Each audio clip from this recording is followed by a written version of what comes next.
Segundo a Organização Mundial de Saúde, o consumo de álcool no Brasil supera a média mundial. E a OMS mostra ainda que mais de 3 milhões de mortes em 2012 foram causadas pelo uso excessivo de álcool, superior a mortes provocadas por AIDS e tuberculose.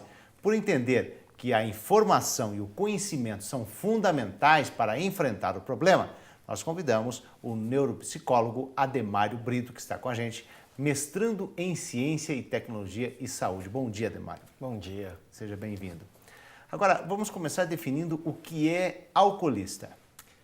Antigamente se chamava as pessoas que têm problema de drogas, e mais especificamente do álcool, de alcoólatra. Só que você falar em alcoólatra, você está dizendo que a pessoa ela gosta de beber. Você está fazendo um julgamento de valor como se a pessoa ela bebesse porque ela quer.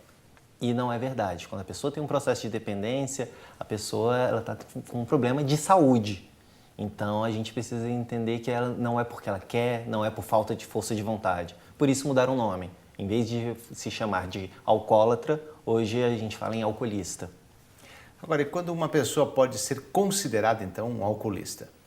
Quando os prejuízos nas esferas social, afetiva, laboral, então no trabalho, na relação com a família, na relação com os prazeres dessa pessoa, com a sociedade, começam a ser muito atravessados pelo uso da substância. Então a pessoa ela já não consegue ir numa festinha se não existir o álcool.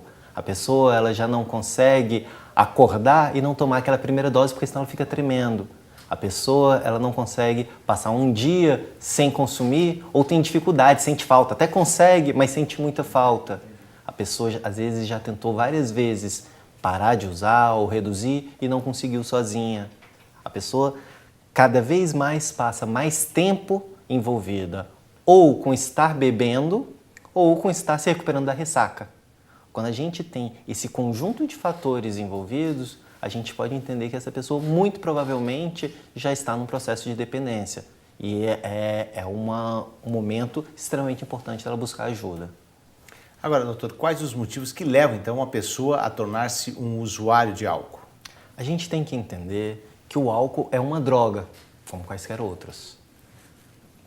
Tão ou mais grave que algumas das drogas ilícitas que a gente ouve tanto falar na sociedade. Para a gente ter uma noção da intensidade do problema do álcool, hoje estima-se que 0,6% da população, 0,6%, já fez uso do crack. Na população brasileira, estima-se que 12% da população seja dependente do álcool. Dependente. É muita gente. É mais de 20 vezes mais do que de pessoas dependentes ou que fizeram uso do crack. Esse é um primeiro ponto importante. Além disso, os impactos do álcool nas relações familiares, nas situações de violência doméstica, acidentes de trânsito, absenteísmos, faltas ao trabalho, em diversos problemas outros de saúde, tanto diretamente pelo álcool quanto em consequências. Quedas pelo uso da bebida e que às vezes pode levar a um traumatismo craniano, por exemplo. Então, as consequências que giram em torno do álcool nas muitas esferas social, econômica, individual, são muito intensas. O álcool, sem dúvida nenhuma, hoje é a droga que traz maiores impactos econômicos, sociais na nossa sociedade. Então, o álcool é uma droga preocupante, é uma droga preocupante. Existem pessoas mais suscetíveis, então, à dependência de álcool? Existem alguns estudos que apontam que tem uma questão genética também na relação com álcool. Então, existe uma vulnerabilidade maior de pessoas que sejam filhos, sobrinhos, netos de pessoas que tinham uma dependência do álcool. Agora, isso não é determinante. Quem é filho de alcoolista não vai ser necessariamente um alcoolista. Ele tem uma vulnerabilidade maior, tanto por essa questão genética, tanto pela convivência com essa relação com o álcool tão presente.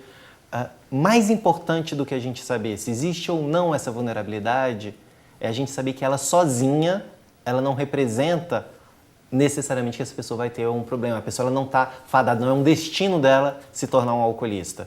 Ao contrário, A pessoa, ela tendo todos os suportes nas outras esferas de vida dela, ela pode seguir a vida muito bem sem jamais desenvolver esse problema.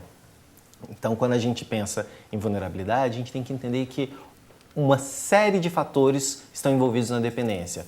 Vulnerabilidades biológicas, sociais, psicológicas e situacionais. Então, a gente tem que olhar cada uma dessas vulnerabilidades com carinho, prestando atenção, No detalhe, observando como que a gente vai reagindo a cada situação de vida.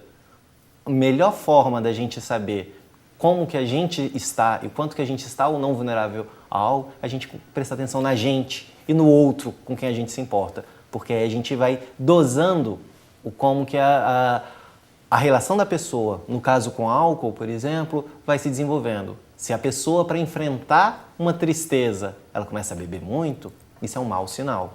Se a pessoa, para enfrentar uma timidez, ela precisa do álcool, isso é um mau sinal. Se a pessoa, para enfrentar coisas, faz o uso da substância como uma forma de esquecer, ou como uma forma de ter coragem, ou como uma forma de sobreviver a uma angústia intensa, o álcool está tendo uma importância na vida da pessoa que não deveria. E aí isso é um grande sinal de que essa pessoa ela precisa de um cuidado para que ela possa desenvolver outras formas de cuidado sem precisar de recorrer ao álcool. Agora, doutor, o que é a dependência propriamente dita? A dependência ela é uma relação que a pessoa estabelece com aquela substância, no caso com o álcool, em que aquilo ali passa a ter uma dominância na vida da pessoa. Os outros prazeres, as outras relações ficam secundárias. Eu só consigo estar com o outro, estar bem com o outro, se tiver uma garrafa de pinga no meio. Eu só consigo estar com o outro e estar bem com o outro em uma festa, em um evento, se lá existir o álcool. Eu só consigo acordar e estar bem para ir para o trabalho se eu tiver tomado uma dosezinha antes. Eu só consigo dormir se eu tiver bebido. Então, toda a vida da pessoa começa a ficar atravessada pelo uso da substância, seja porque ela está usando ou seja porque ela está se recuperando da ressaca, dos efeitos daquela bebida. Então, a dependência ela é uma relação intensa do sujeito com aquela substância e que é mais do que tudo um sinal de que a pessoa está com alguns problemas e que a única forma que ela está conseguindo lidar com aqueles problemas é fazendo uso da bebida. A gente tem que identificar que problemas são esses e começar a cuidar, que aí sim a pessoa ela vai poder abrir mão daquela relação que lhe é tão prejudicial. Agora, doutor, quais as consequências físicas e psíquicas do uso indevido do álcool? Veja bem, a gente tem uma série de consequências, porque à medida que o uso da substância vai desenvolvendo uma dominância na vida da pessoa, todas as suas relações passam a ser atravessadas pelo uso do álcool.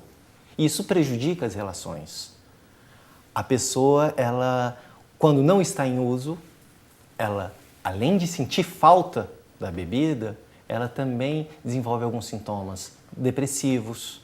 A pessoa, ela começa a desenvolver uma impossibilidade de se relacionar com o outro sem a presença da substância. E isso é um impacto sociopsicológico, então social e psicológico, muito intenso. Do ponto de vista físico, são os mais diversos os prejuízos. Desde o prejuízo do uso direto, e aí a gente pode falar na questão do prejuízo no fígado, a gente pode falar num prejuízo ainda mais grave, que é um processo de demência. A pessoa ela pode promover um prejuízo no cérebro tão intenso e irreversível que a pessoa ela passa a perder atenção, memória, capacidade de tomada de decisões, ela entra num processo demencial. Então, agora, doutor, dentro dessa característica, isso também tem a questão de que o que é a síndrome de abstinência nesse caso? Não necessariamente. Isso aí é uma consequência do uso contínuo e abusivo. O processo de abstinência no álcool é muito grave também, porque quando a pessoa ela não está usando aquela substância, ela sente uma série de sintomas físicos, o corpo dela reage e fica pedindo pelo álcool. Então a pessoa começa a suar muito, começa a tremer, começa a ficar inquieta, a pessoa pode convulsionar e pode, inclusive, no caso do álcool, morrer pela abstinência. diferente do crack, diferente da maconha, diferente da cocaína aspirada, diferente da maioria das drogas que a gente tem no Brasil, o álcool, o processo de abstinência, se não for bem cuidado, pode levar a pessoa a morrer. Por isso ela precisa ser observada e acompanhada por uma equipe de profissionais de saúde.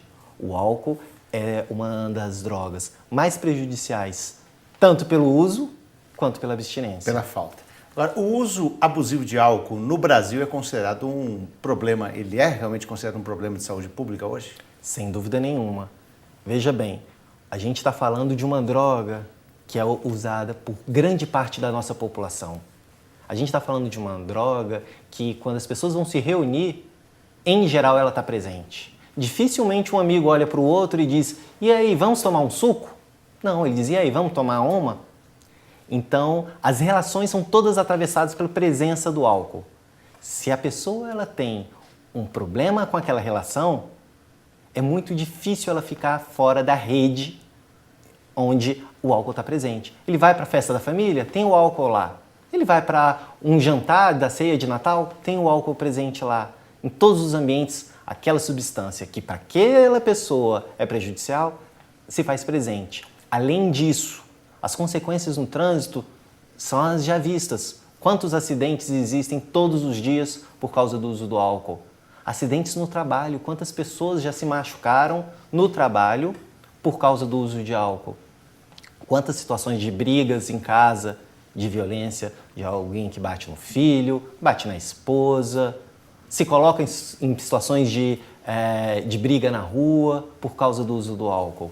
Então a pessoa ela tem uma série de consequências que faz com que isso seja de grande relevância do ponto de vista de saúde pública, porque gera consequências sociais, acidente de trânsito, violência doméstica, entre outros.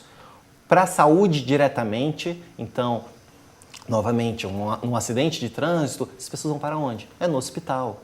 Numa queda e a pessoa vai e tem um traumatismo craniano, vai parar no hospital. Agora, é justamente nesse ponto aí, né, a questão da lei seca, né, ela está realmente contribuindo de alguma forma para a redução, então, do uso abusivo de álcool? A lei seca está contribuindo com isso?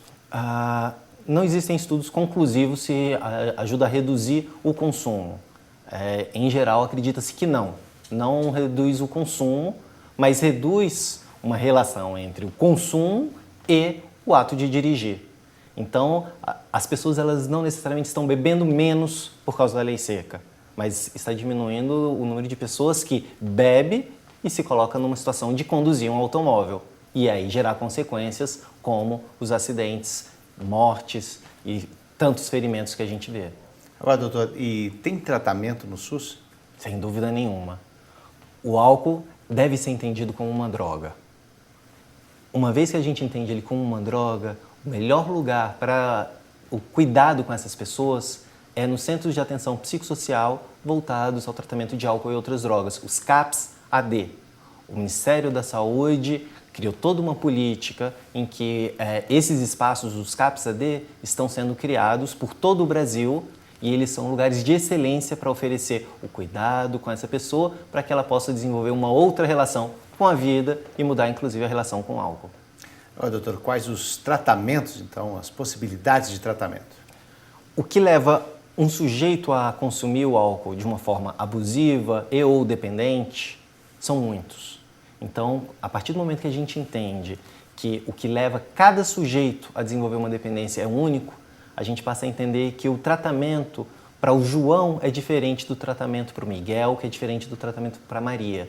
Então, por isso que os CAPs Álcool e Drogas eles têm uma equipe formada por diversos profissionais, psicólogo, assistente social, terapeuta ocupacional, enfermeiro, psiquiatra, toda uma gama de profissionais para que, uma vez que se identifique quais são as vulnerabilidades da pessoa, o que leva essa pessoa a desenvolver a dependência, possa-se aí começar a construir uma intervenção, um projeto terapêutico singular para que a gente possa, junto com ele, construir novas possibilidades, junto com ele e não por ele. Autonomia é essencial, o desejo, o envolvimento da pessoa no processo de cuidado é fundamental para que a gente possa, aí sim, criar novas perspectivas. Agora, doutor, quais são, então, as ações preventivas possíveis para o uso abusivo de álcool? Uma primeira coisa é a gente passar a construir na nossa sociedade, como a gente fez com o tabaco, com o cigarro, uma perspectiva de que o álcool não é um instrumento de glamour, uma coisa legal. No passado se via o tabaco, o cigarro como algo charmoso, como algo interessante. Hoje, em geral, a gente mudou o olhar para o tabaco, a gente mudou o olhar para o cigarro. Hoje quem fuma é visto como desagradável muitas vezes, não pode fazê-lo em todo lugar. Então houve uma mudança de cultura em relação ao cigarro. A gente precisa desenvolver uma mudança de cultura em relação ao álcool. Não dá para todos os ambientes que a gente atravessa ter o álcool presente.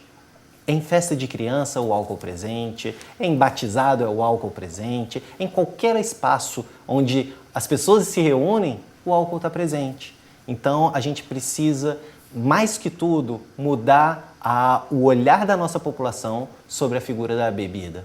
Neuropsicólogo Ademário Brito, muito obrigado pela presença no Saúde e Qualidade de Vida de hoje. E o senhor vai voltar, então, para falar sobre como reduzir os danos quem abusa de álcool e outras drogas no próximo programa.